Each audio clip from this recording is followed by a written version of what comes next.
Welcome to this time of reflecting together on issues of contemporary significance. Today, I thought we would turn our attention to the announcement of a further stage in the consolidation of opposition unity under the banner India, Indian National Inclusive Development Alliance. A bit of a mouthful, but I think it makes sense. The very first thought that comes to my mind as I reflect on this is that this is purely ironic. It's ironic because the formation of this alliance owes everything to the BJP, in particular to the Modi-Shah combine. Why do I say that? I say that simply because, but for the existential crisis that the Modi-Shah combine has managed to present to these parties, they would never have come together. Opposition unity would have been simply impossible without the extreme pressures exerted on them by the BJP. This is ironic because, in a sense, the BJP is simply returning in kind the favor that the Congress and the UPA2 did to that party. Up to UPA2, the BJP leadership had lost all hopes. I was in Delhi at that point in time and I could sense the frustration and the hopelessness that had besieged the BJP leaders. In fact, when the 2014 election results came, many of the BJP leaders did not hesitate to express in public their great surprise. And they stated explicitly that the outcome of the elections far exceeded their rosiest expectations. And that was simply because of the collapse and the loss of faith or trust the people had or suffered in relation to the UPA2 and at the center of it, the Congress Party. Now, the second point of interest for me, and I'm sure this is of interest to you as well, is that the choice of the name is a masterstroke. It's as good a masterstroke, perhaps even better a masterstroke than Arvind Kejriwal choosing the name for his party, Aam Aadmi Party, AAP. Now, the masterstroke here, the genius here is that it, in a way, blunts the sharp edges, particularly of Narendra Modi's rhetorical skills and his great genius in discrediting and embarrassing his political rivals. If you really analyze the rhetorical puissance, rhetorical power of Modi's public speeches in the last 9 years, you'll find that much of it was expended on the Congress Party and in particular number 10 Janpath and within 10 Janpath, Rahul Gandhi. In fact, while we celebrate and acclaim Modi as a great public speaker, I give him great credit for it. I cannot also overlook the fact that this rhetorical power has been so far deployed purely in a negative sense, whereas I would respect him. In fact, I would revere him if he were to use his enormous rhetorical powers, which he has, to inspire and challenge the people of India to wake up and to move forward. I hear nothing of the sort. So in a way, the debating or rhetorical genius that our Prime Minister is also makes me feel sad that he's not, or he hasn't yet used his enormous rhetorical powers for the sort of constructive use to which he could have, from which the country would have gained. The problem, and I say this as a teacher, the problem with the topmost political icon of the country indulging in negative rhetoric all the time is that it has a demoralizing, in fact, kind of dampening effect on the public spirit. The spirit of the country gets weakened in the process.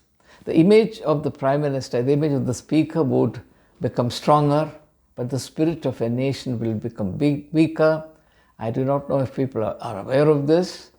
The more negativity is splashed in the public domain of a nation, the weaker does the spirit of the people grow, and that can only have highly injurious effect for the country as a whole. On this, maybe more needs to be said, but that on a future occasion. Now, while it is good that the attempts to forge opposition unity has now taken seemingly a concrete shape, I would also advise caution. The grounds covered so far are really very, very little. A great deal more needs to be done. Even in terms of forging opposition unity, I don't think even 10% of the task is accomplished. Even after that is accomplished, the wider task must remain, that is, making this united opposition an integral part of the sentiments of the people. How to transfer this new political reality into the life of the masses and to enable them to attach their hopes and expectations to this new possibility. Indeed, it's a good beginning. Indeed, it's a great prospect. But how successful that proves and how widely the people of India accept it, endorse it, and make it their own will be determined only in the days ahead. Unfortunately, there isn't much time left. 8 or 9 months is a very small amount of time in terms of a national election in a country of India's size and diversity. So it would be naive and silly indeed to think that, the Everest has been conquered. Nothing of the sort has happened. Now, in this, my greatest worry is that the opposition parties still remain bamboozled, foxed, bewildered about handling the Modi-Shah combine. Now, it's like that old song, how do you solve a problem like Maria? So the real issue here is, the issue before this opposition India is, how do you solve a problem like Modi-Shah combine? Now here, I think a great deal of attention, and what I'm going to say is purely tentative. I'll have more to say on this in course of time. I would advise, if I have the opportunity to do so, I would advise the leaders of this new opposition alliance to focus on the constructed or manufactured charisma with religion as its main ingredient. Now, I know that Rahul Gandhi has made a few efforts in order to dilute the religious monopoly that Modi enjoyed and still enjoys. But those efforts have been feeble, they have been sporadic, and they're not consistent enough to make a difference. I think the main issue to be understood in this context is, Why this mix of religion and politics in a country where by constitution the political process is mandated to be neutral to religion?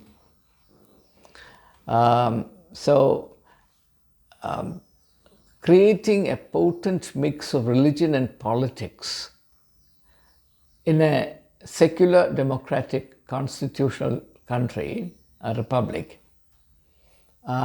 should be actually objectionable. But this project has been successfully hijacked by a particular party. And it needs to be understood as to what happens when that is done. What is the role that religion is playing in politics now? I'll only give one clue for want of time, and then continue reflections hereafter on various other aspects of it. Religion is extremely useful for politicians,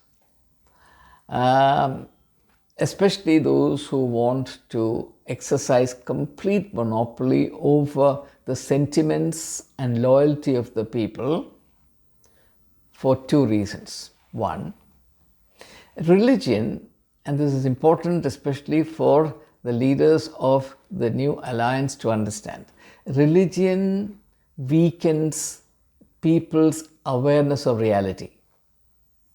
Now, I say this as someone who has specialized in the field of religion.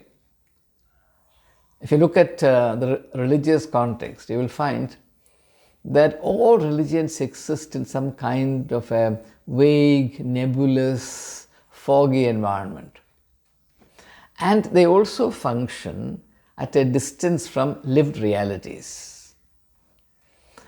Now, this helps politicians because so long as the religious sentiment is mixed up with political considerations, it becomes very easy for those in governance and those who have a monopoly over the communication instruments like the media, etc., and now including the social media, to anesthetize people in regard to the gross failures in governance. To understand this, all you have to do is to recall the Gujarat elections. I've been watching the Gujarat election scenario. Quite a few journalists went to various parts of Gujarat, interviewed ordinary voters, and they aired the opinions. Practically every one of them said that they were disappointed with the performance of the Gujarat government. Then they said, but we will vote for Modi. Now, this is precisely the role of religion.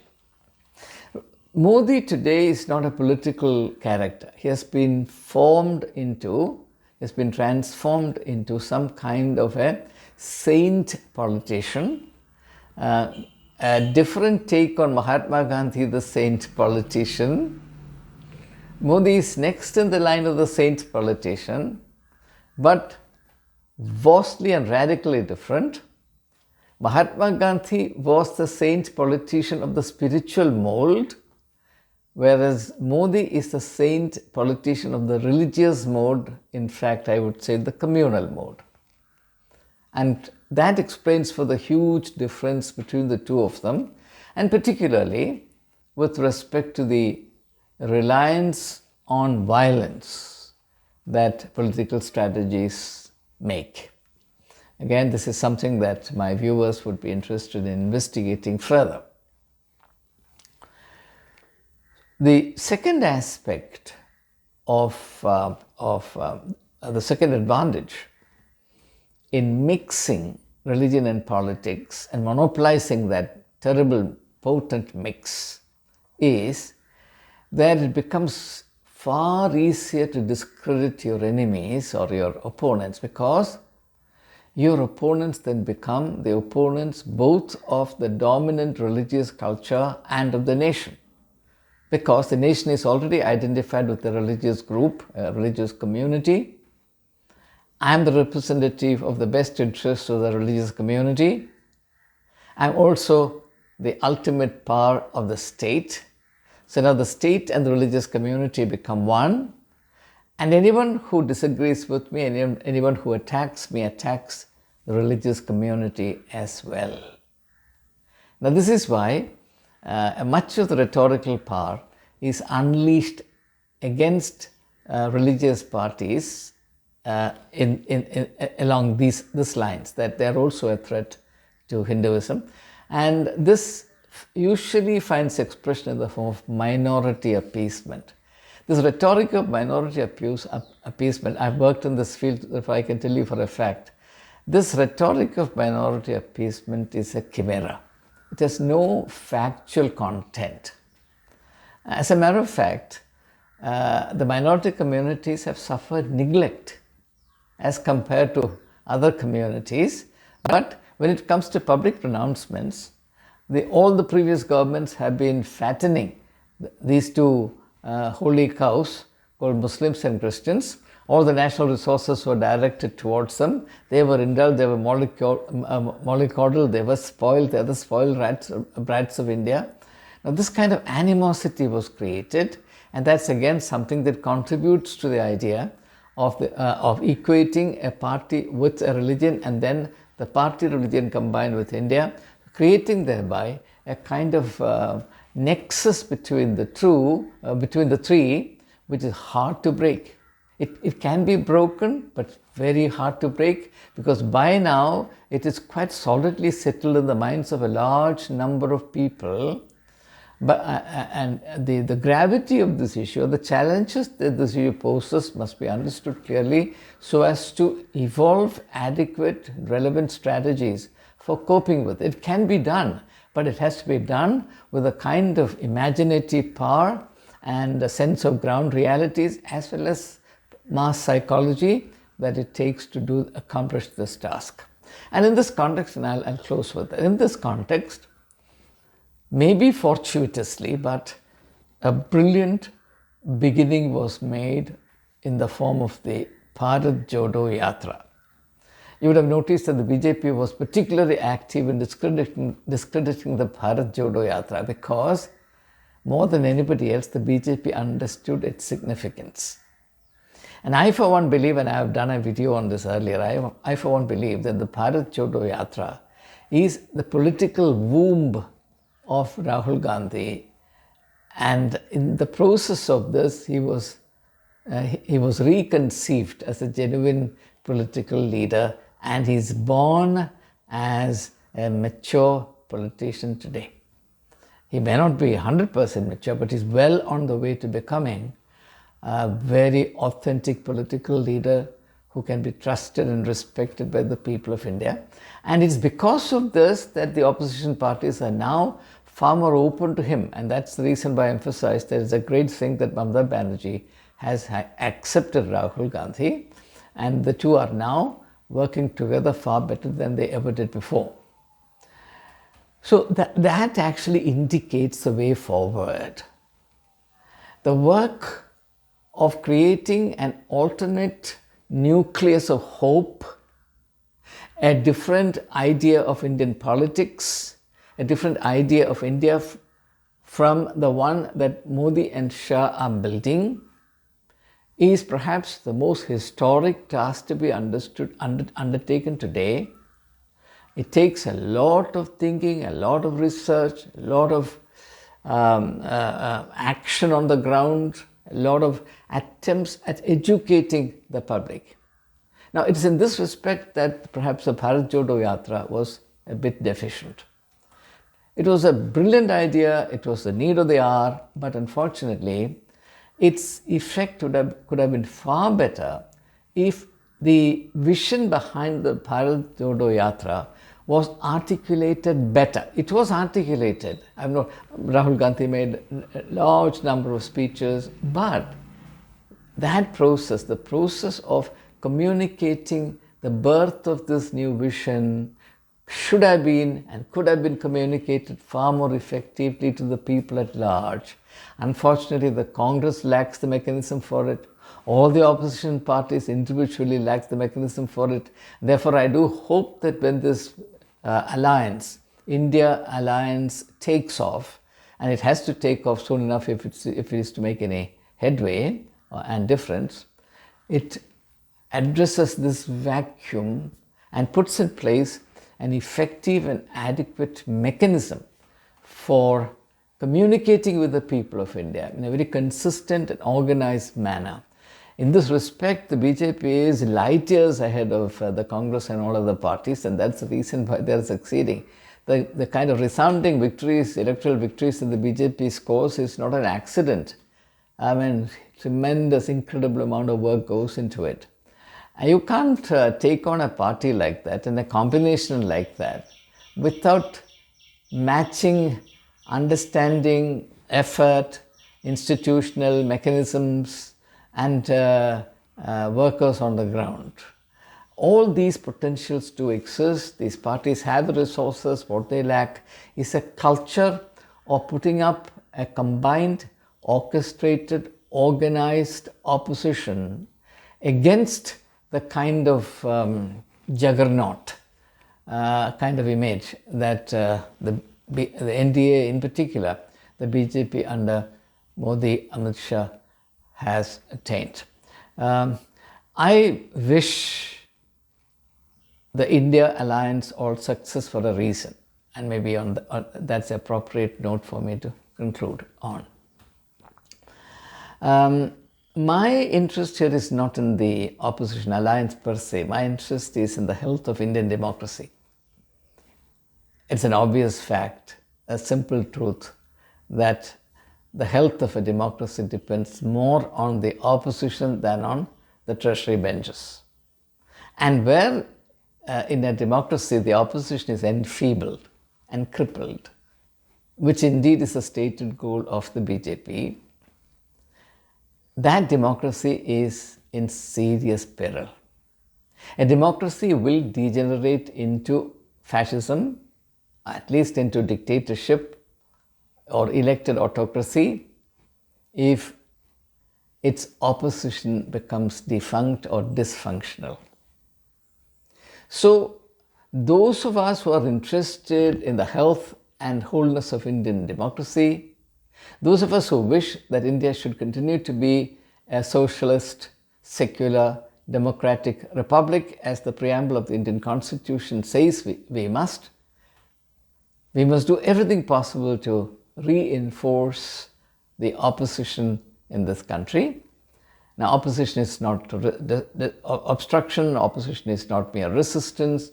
Opposition is meant to bring the best out of the ruling party by serving as the checks and balances against possible abuse of power, which will certainly go against the interest of the people.